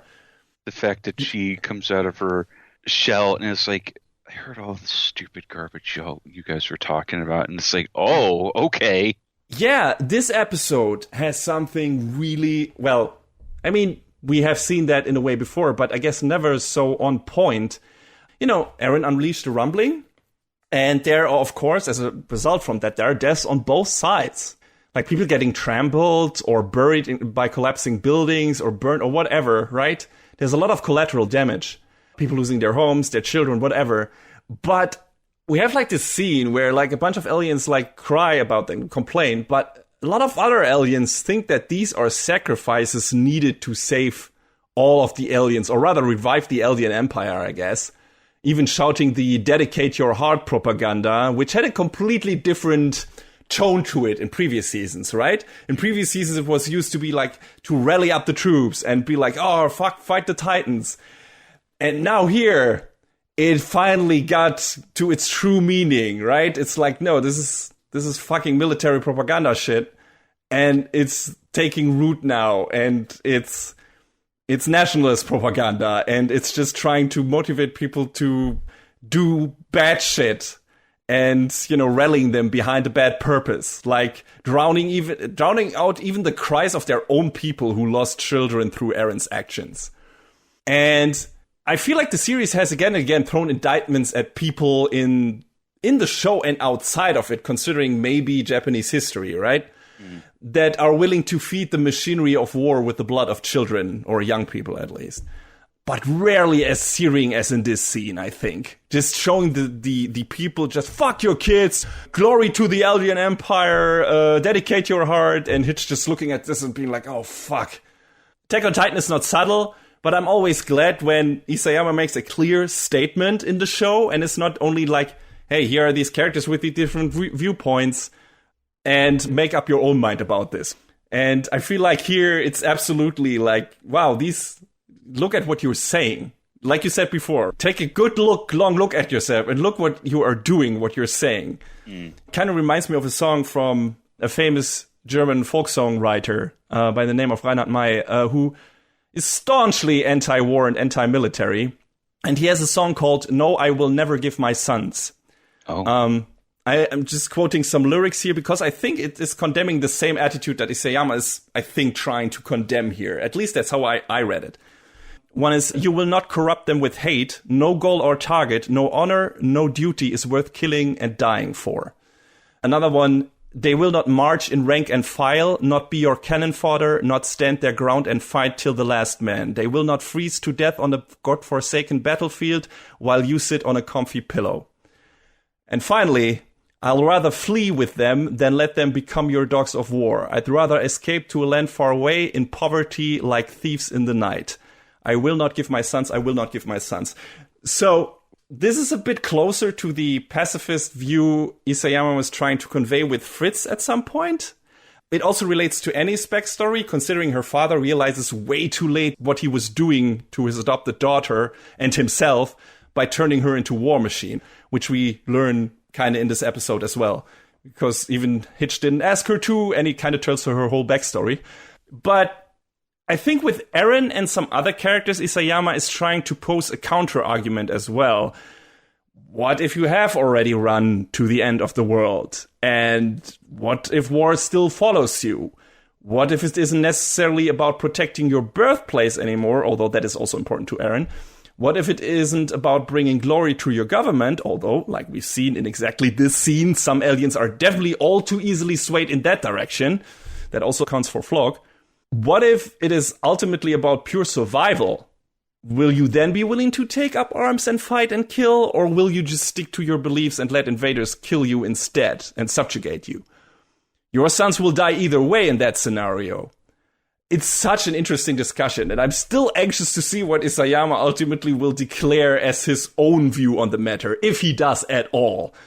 Like I said in our review of, Final Season Part 1, he might just let both arguments sit there when the show ends and let you make up your own mind about it, which is also fine. Of course, Eren doing a genocide shouldn't be the final, yeah, that'll do it, !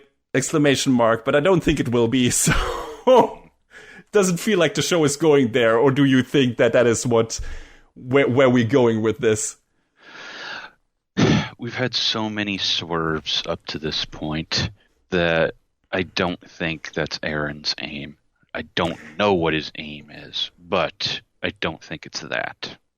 But even if it is, because that's what they're painting, they're straightforward going for it this season. Like even at the final episode, Mikasa's like, maybe I saw something in Eren that wasn't really there. Maybe he was a different character.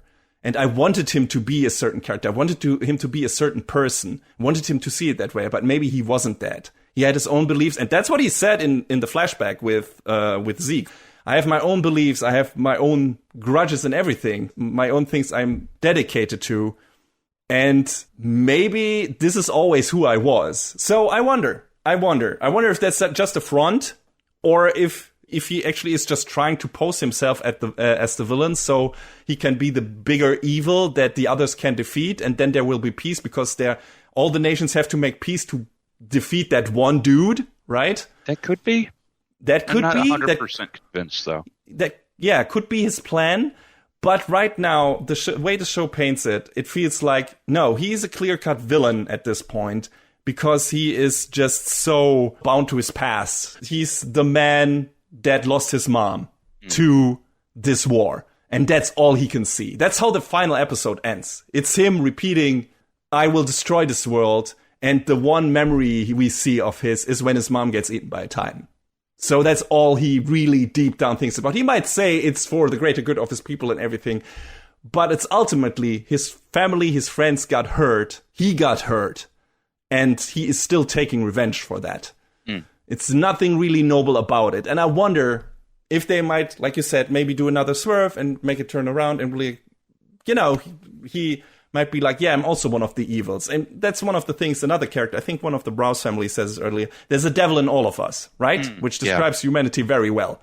So that might be Aaron's viewpoint. I am the evil that is necessary to make this world a better place, but maybe also not. We'll see. We'll see in the final season. But yeah, we got a couple more things that are happening here.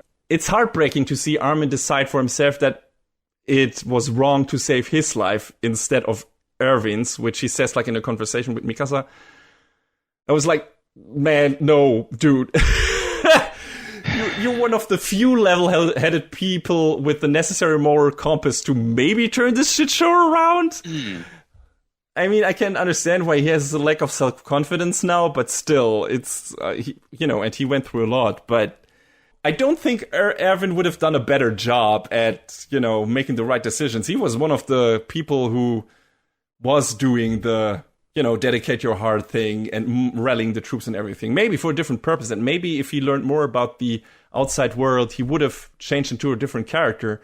But I don't feel like this is a correct assessment from Armin here. Just self-doubt and inferiority complex, maybe?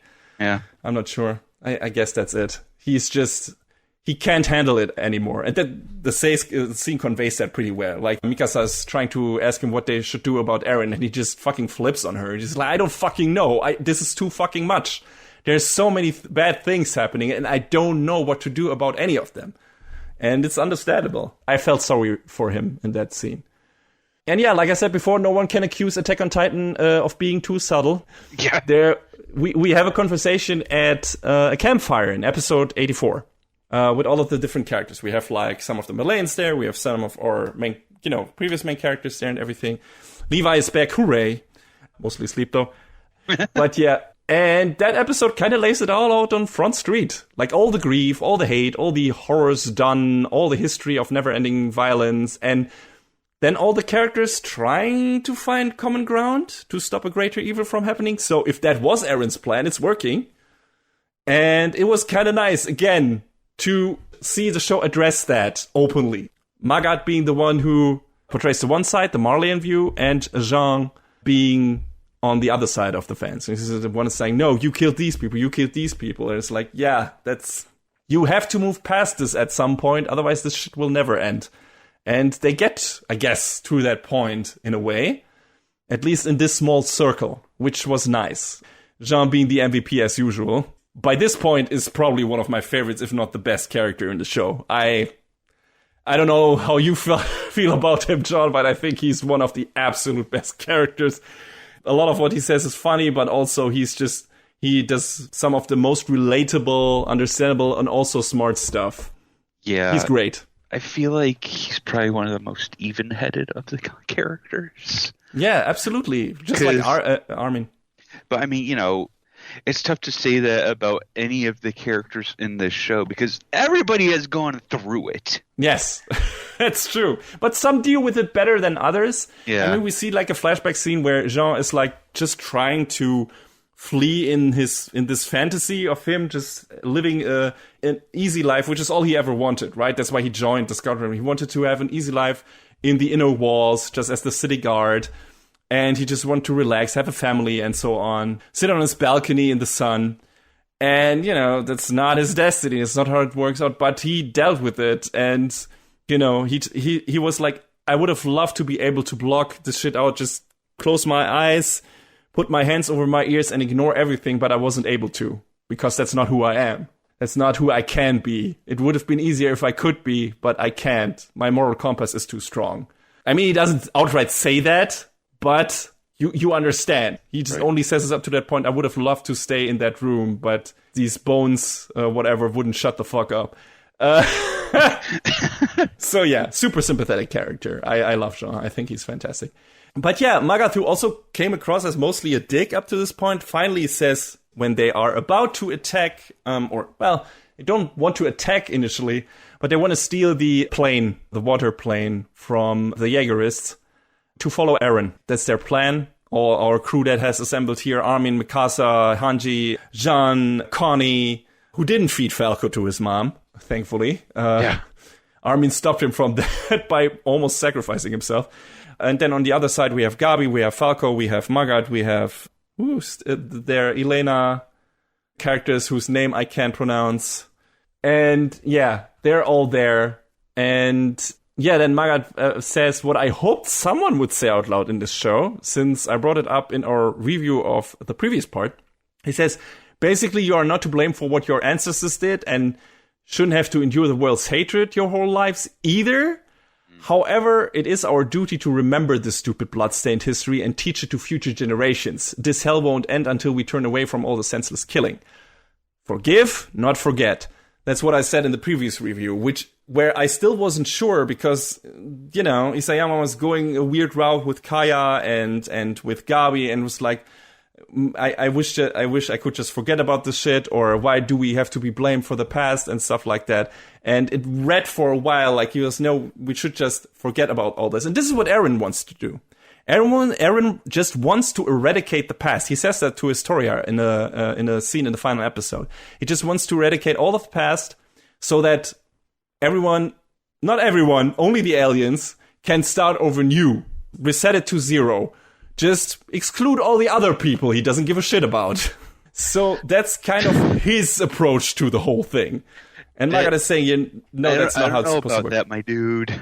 Yeah, exactly. I don't know if that is really the good thing to do.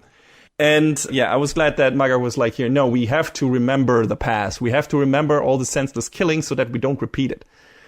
Once we have finally come to an understanding, which hopefully they will at the end of the season, having like maybe diplomacy finally, real diplomacy, or having an understanding, an alliance, because they have to all work together to fight Eren, something like that. Diplomacy, what's that? Can you eat it? We'll find out, I guess, in the final season. But yeah, Isayama had me worried there for a bit in the first part of the final season. But now I'm relieved that he has erased these worries. So good on him and good for me. But since the situation is already so fucked up, though, and time is of the essence, someone has to be the one to stain their hands with blood here. And Armin, literally robbed of his abilities to sway people with his words, can only watch Connie kill two of their friends to protect themselves. Was one of the standout scenes. And you also feel sorry for Connie that it's kind of forced to do that. I mean, I guess he wouldn't have to have killed the one guy, but again, the chances were that they would have killed them if he didn't. So it was a really harsh scene. Also, Armin just reaching out to, was it Daz? I think so. When he sinks into the ocean after getting shot. But it's like, hey, here's war. It sucks. Depending on what you think is right, you might have to betray the people who were your companions up to that point, and who are misguided because they're supporting a fucking genocidal maniac right now. So, yeah. Reiner and Annie turn into Titans. It's nice to see Annie's Titan form after such a long time. And they're just treading through the fucking Jaegerists. That was a good action scene. If you, up till now, were of the opinion that the show didn't have enough breathtaking ODM gear action, the final battle in this season has you covered, I think. John, would you agree? Yeah, they definitely got back in there and were like, we got you covered. Crazy tracking shots are back. Yeah. Spider-Man action. Yeah, it's good stuff. I loved looking at it. But yeah, that's kind of all that happens. They steal the plane and the mechanics with them and everything. And now, they use a plane. They use a ship to tow the plane to a place on the continent, I think, to make the plane ready to actually follow Eren. And then you get the final shot of all the colossal wall titans annihilating Marley's defenses without effort, burning people to cinders, squashing cities under their heels, and Eren towering over everything in his new monstrous proto-founding titan form. And that's a real showstopper to end on. Well done, Mappa. Well done. That was really like, bam. This is how this part ends. Have fun waiting until next year. Fuck me up. It was really good. Like, I love this season. At this point, I'm sure the two main statements the show is going to make are, well, first of all, war sucks, duh. But also try to find a way to forgive and move past old grievances and come to an understanding. Otherwise, it's a cycle of never-ending misery for everyone.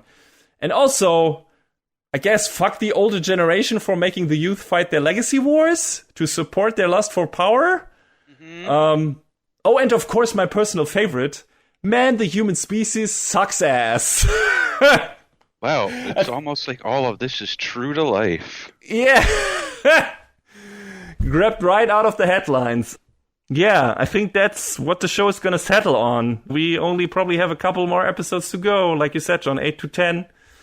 And then we see. But that's my assumption now. I wasn't as sure in the previous part. But now this seems where Isayama is going with the whole thing. And like we said in the previous part, I am super sure Eren will die. Yeah. I mean, will he be still the villain when he does? I mean, he is annihilating innocent people right now. So I don't think there's walking back from it. He did that before, right? But now he has the power to do something else now. And he is choosing not to do it. He's choosing to just trample whole cities now. So I think he is at the point of no return. Unless they make like this thing where it's like, no, I did that, so you had a common goal to fight. He's like completely gone the full heel route. Like completely. And even if that is his justification, you know, if he's like, no, I was the only one who could be that devil that the world had to defeat as a common goal to come together. You know, that doesn't make him a better person. There were different ways to that. There were probably other routes. They would have had enough time, maybe, to figure a different solution out if he had just used the Titans as a defense force. But that's not what he's doing. So we'll see where that goes. John, how did you feel about the final turnaround for his character in the season and overall this part of the final season? Do you feel it was like straight continued things as they were before in terms of quality? Did you feel like there was a drop-off? Were you as engaged as you were with the previous part? Were you more engaged? Did you feel things were ramping up in an appropriate manner? I mean, we're clearly heading towards the final. So I feel like they've been able to keep the ramp up going. But now that we've hit what feels ostensibly like the climax, I wonder how it's going to get played from here. Like, obviously, like you said, Eren he's going to die. He's going to die. That is the end of this. But how that happens and how it gets framed, I think, is the real question. And how much shit goes down until then? Right. It's gonna be a while until the plane gets fixed up and they will reach Eren. He's probably gonna have trampled half of Marley at that point. So yeah, because everything is happening all at once. Both in terms of plot point and because of the way things have to be portrayed for them to make sense. By the time they get the plane off the ground, who knows? At that point, he could be halfway around the world, or further even. Yeah, we'll see. We'll see what happens. We also had, I forgot to mention that, but in the final episode, we had some of what happened during the time skip between season 3 and the final season. I didn't bring that up before. We had the important conversation between Historia and Eren I mentioned before, but also them in a rare moment of levity, see them encounter the outside world for the first time. Like our gang of characters, like tasting ice cream for the first time, seeing a car that they wanted to feed carrots to. And it was a great scene. And then they hang out with the refugees and having a good time and shit like that. But yeah, it enforces Eren's view at some point that what he wants to do is the right thing because there's this guy in Congress or whatever was like, the real devils are on the island, whatever. And he's like, well, so much for that. And I'm going to do something about it. This failed. Yeah, this world will never change. So will never leave us alone. So I'm going to do it my own way. And we have some stuff between Mikasa and Eren, but still more kind of like, okay, I guess this needed to be here, but you have not done enough with the relationship between those two characters in the previous seasons to now make a big deal out of it, I feel like. So, yeah. But aside from that, it was a nice episode. It was like, oh, this is interesting. Some of that stuff we could assume happened, but it was nice to see it anyway. And yeah, I like that. But yeah, we'll see where it goes from here. I'm really interested. I can't wait, but I have to for at least 6 months. So, but it was a good time. I really, really, again, like this final season for all the negative things we have heard since the story moved past the stuff that happened at the end of season 3 and we had a new cast of characters and everything. I didn't feel like the show let me down in any way. Quite the opposite. Like it completely, changed things up, changed perspective, recontextualized a lot of the shit we've seen with our main characters do up to that point, and just does a completely different thing and goes more in depth with some of the statements made before and some of the character development of everything. So I have nothing to complain about. Production-wise, also not anymore. In the previous season, a bit, maybe, yeah, because some of the CG was meh. But this season, I didn't even have that to complain about, really. So, yeah. Overall, I was just really, really, really happy with this season. And I hope that trend continues. So, we'll see. But we have reached the end of the season, not only for Attack on Titan, but overall, so there is one little thing we have still left to do.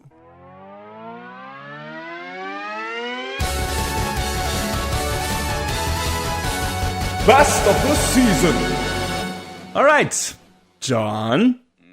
How are your best of the season candidates looking? How many do you have? Is there a clear-cut winner? I have 3 that I think are worth mentioning. Mm-hmm.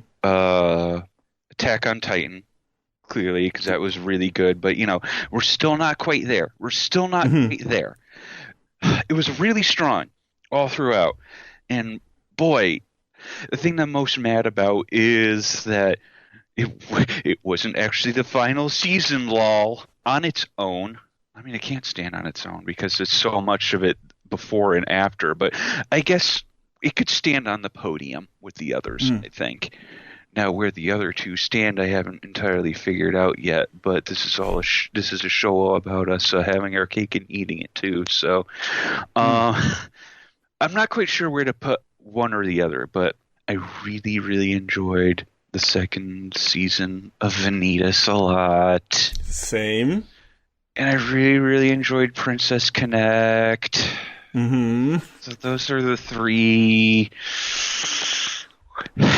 The thing is, they both have the production values, but oh, absolutely. I feel like as a more cohesive narrative, it probably goes to Vanitas.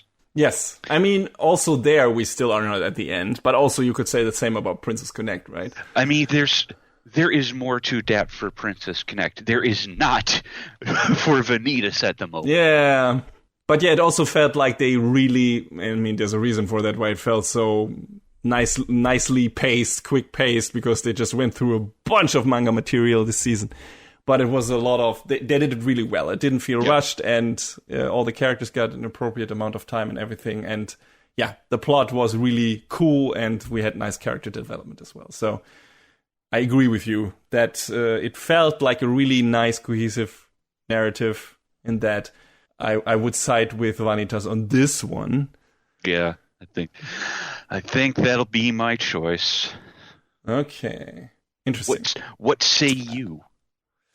I mean, there were a lot of shows I at least liked this season. Demon Slayer was a fun ride. Sabi Kuibisco even more so, especially considering it was like this kind of neat thing out of nowhere, was pretty freaky and, considering that there is probably more material. It really felt like a nice self-contained story. Can't say the same thing about Demon Slayer because that's definitely still going. But, that both had nice production values. It was just good action. Do you mean Demon Slayer the manga? Well, stuff to be adapted. Oh, okay. The manga is over, Slayer, but... The manga ended. Yeah, the manga ended, but, we haven't adapted all of the manga material yet. That's true. So there's still stuff coming. At least one more season, maybe 2 or 3. I don't know. We figured that out at the end, how much is probably left, how many seasons. But yeah, like you said, Princess Connect, a lot of fun, like super enjoyable. Do I like it more than the first season? And I think we had Princess Connect as our best of the season in one season. At least one of us did. But did I like it more than the first? I don't know. Maybe. Yeah, I might have liked it more than the first season. Because the plot got somewhere. And I like, plot-driven shows. And, I like the character story of Pecorine and Carol being resolved and everything. So yeah, I would overall say, yeah, probably better than the first season. Do I like it more than Vanitas and Attack on Titan? Ooh, probably not, because those two shows cater more to my sensibilities. Fair. So it would come down between those two. I mean, I also had Ranking of Kings, but, that show had some problems. I liked the two main characters. I liked the production values and everything, but I told you all about how I didn't like how the show handled its storytelling. Was way too fractured for me, and it kept a lot of important things way too close to its chest for way too long time. So, wouldn't make it on the podium. Sadly, if they did it different way, it would have, but like that. But yeah, it would come down between Attack on Titan and Vanitas, and I love Vanitas. I think this season was spectacular. I think it was a good time all the way through, just like, we talked about. But for me, it's Attack on Titan this season again. Because, I'm happy that I can say that. Like, nothing had me as engaged, thrilled, worried, disgusted, and hyped as the final, but actually still not yet final season of Attack on Titan. I was with the characters. I loved all the twists and turns. I loved the big reveal about what Eren's plan was. I liked the shit they did with the coordinate, the going into the past brain memory of Grisha Jäger, whatever, to manipulate him, all this weird sci-fi fantasy bullshit stuff that still wild. God. Yeah, still wild, and I loved it, even it was kind of dumb like you said, but it was just like, holy shit, that's what you're doing, amazing. I love it. So that's great, and where the characters are going, what the show is now pretty clearly trying to say, all the things, all the statements it just lays out there on Front Street, and I liked all of this, and I loved the season. I loved all the previous seasons of Attack on Titan. I love this show. I just hope I will be able to say the same thing next year.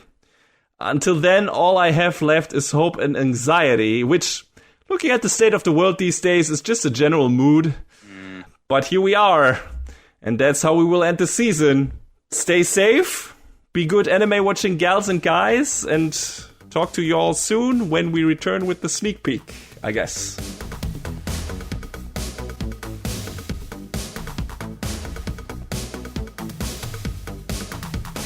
And that is a wrap on the 130th episode of Anime Brain Freeze. All the music in our shows from the Double Dragon Neon soundtrack by the amazing Jake Kaufman. Please go to virt.bandcamp.com and check out his awesome work. Our show is available on most of the popular podcast services, but it's always worth visiting animebrainfreeze.com for our review index and more. Leave us comments and questions on YouTube, follow us on Twitter at AnyBrainFreeze, or send an email to animebrainfreeze@gmail.com. We would love to read your feedback. Thanks for tuning in. We hope you had a good time, and please join us again on our next episode. Macht's gut. See yous later. Next time on Anime Brain Freeze. The impossible story of an undercover mission about infiltration, intrigue, and family?